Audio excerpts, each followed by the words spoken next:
I think this AfterPay deal is a great mechanism for Square to close the loop on their platform evolution. If you can have an integrated experience with AfterPay, giving you similar buy now, pay later functionality, and then you bake that into the Square Cash app, this AfterPay deal could give them that magic sauce to close the loop.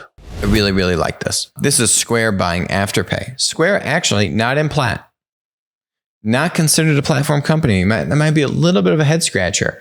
But when you actually look at the platform businesses that Square has, Square Cash really being, I'd say, the largest one by just volume and throughput, the revenue that thing spins off does not make Square a platform by our criteria for Plat. They have their merchant business, the Square Readers. They really pioneered that whole industry. They have their point of sale business, right? So they're doing lending to merchants, right? They're doing a lot of great things.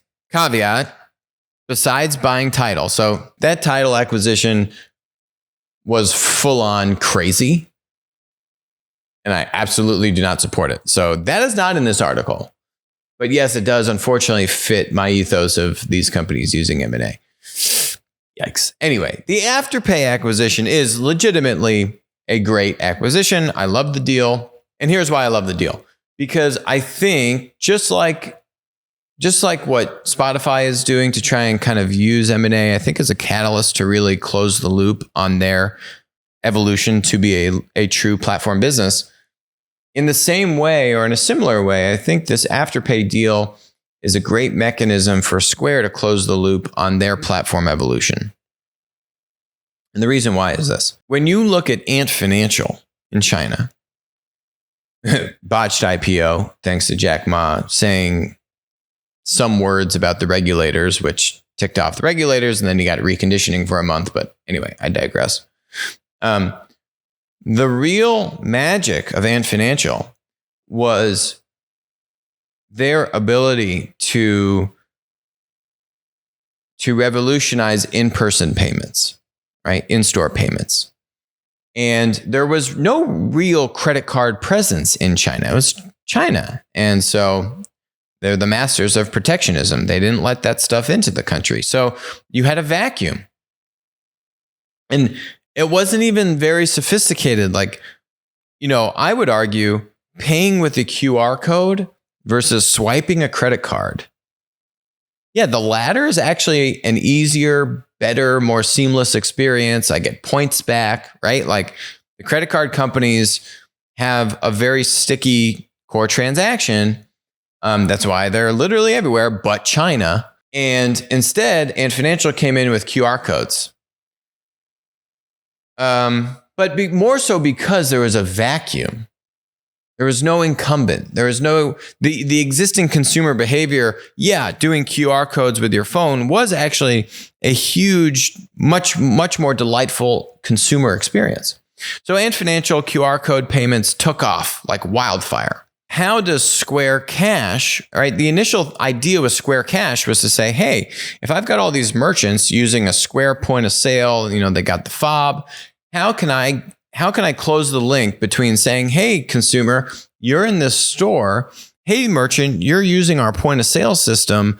Let's help these two people, the merchant and the consumer, transact using Square. Square on the consumer side, Square on the producer side, magic, right? Where like originally Square Cash was saying, I'm going to use your GPS. I'm going to show the merchant, hey, these consumers are in your store. I'm going to be able to give them information about the shopper, right? Because if you had the app, you could do all this intelligence. You could do much better matchmaking and customer service and loyalty and all these really cool things, right? It never happened. It never really stuck. They were never able to really complete that core transaction, which is also why Square never really fulfilled its ethos as a platform company. It wasn't able to really connect consumer and producer. Had really good producer, still does, merchant point of sale tech. And it has now Square Cash, which is more of like a Venmo competitor, doing very well. But that's just peer-to-peer, sending money back and forth. Very much harder to monetize that. Enter AfterPay. And I think this is the mechanism that Square can use to thread the needle to displace the in-person buying experience of using a credit card. And that's this buy now, pay later functionality. And if you actually go look, Klarna is another big competitor. They're actually a European player, out of Europe. Klarna, big company, buy now, pay later. You go to, I was buying makeup for my wife from Sephora, Klarna sticker. It's like, oh, that's interesting. Seems like a really clunky process. Like, why am I going to do buy now, pay later on $100 of makeup or whatever it was? I don't know. Are you going to run my credit? How is that going to work? Why am I going to do installments on a Sephora purchase? It wasn't seamless. It wasn't baked into the process, right? It just seemed like a lot of hoops for not that much marginal benefit. Now, though, if you can have an integrated experience with AfterPay, giving you similar buy now, pay later functionality, and then you bake that into the Square Cash app, right? See where I'm going with this? And then you already got all these merchants that are using Square point of sale and the dongle tech. I think that gives you, put all that together, you mash it up. If they execute this and they integrate it properly, you mash it all together. I think you've got a viable mechanism for Square to close the loop on that in-store payment core transaction. And I think that could launch them. Yeah, it was a lot of money, like $30 billion to go buy Afterpay. But I think that's the real unlock here for Square, is to bring that in stores, to close the loop on this. Yes, they can obviously help bring this more e-commerce, buying digitally online and kind of using all of that linkage. But that to me is the big unlock. That's kind of the missing link in Square's platform evolution. I think this Afterpay deal could give them that magic sauce to help kind of do that, right? Because then you say, yeah, I have the Square Cash app, which a bunch of people now have. I get the same value, right? What does a credit card let you do? It gives you some points and it lets you string out your payments, right? Gives you an extra 30 days, whatever, to pay the bill. You can get pretty close to that value prop from Square. And now you got the merchants there. I think there's a real nice play here for them to do that. If they do that, right? Square would never be able to do that organically, go launch a buy now, pay later business of scale, and then try to close the loop on this, right? It would take too long. Certainly with the number of ayahuasca trips that Jack Dorsey is going on, that guy does not have that much time. Got to move, man. Square, $110 billion market cap. They pull this off.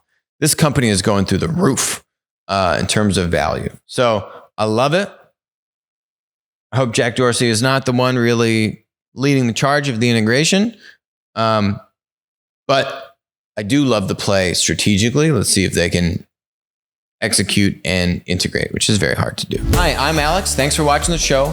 Make sure to hit that subscribe button, but even better, make sure to follow us on Odyssey, follow us on Rumble, and text us 203-646-5159. Text the word Monopoly. You'll be subscribed. You'll get updates about when we're going live, our latest videos, and we'll send you even a little goodie bag. And in the event that we all get banned from big tech, we'll still be connected.